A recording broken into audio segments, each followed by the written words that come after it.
this year, this new Evergraph watches was the revolution for Heuer.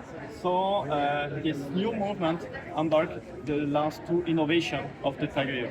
It's the TH carbon spring and also the compliant mechanism chronograph. So this movement was based on the reverse architectures.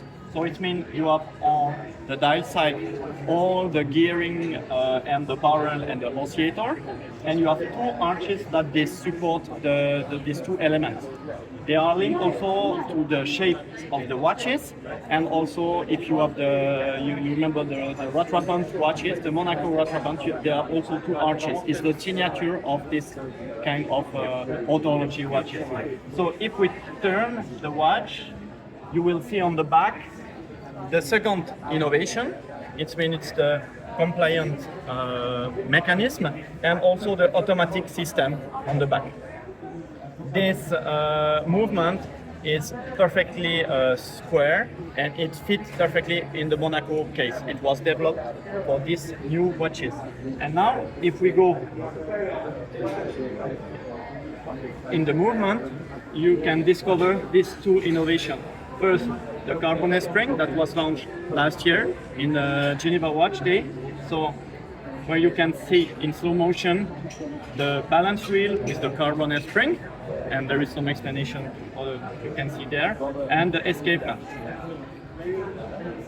The main advantage of this oscillator is the magnetic properties, and it's a 5 Hz also with a 70-hour power reserve. So now if we go in the compliant mechanism, so this is the new, completely new mechanism and way to sync the chronograph function. So we have two bistable components, the blade here and the hammer.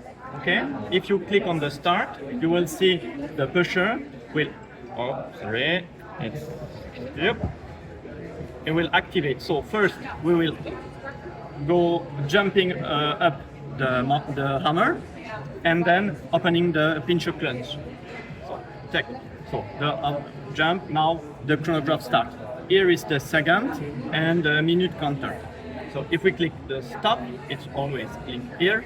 We just close the clutch pincer. So now the chronograph is stopped. You can restart, stop. And for the reset, we will activate this part of the bistable component and the hammer will going down and reset the end. So they're all anti-magnetic? Yeah, all this mechanism is parametric because it's a nickel alloyed, it's a Liga technology. We make a lot of tests to improve the geometry. That's why you have this small hole here, is to reduce the stress. The blade is not a constant shape of blade. There is a section that is not constant, so you can reduce the stress on the material. We made a lot of different tests on this material, on the process, to be sure that we have the reliability that we want. We test the function on the pusher more than 10 times. Yeah, 10,000. 10,000, yeah, 10,000 times. Yeah.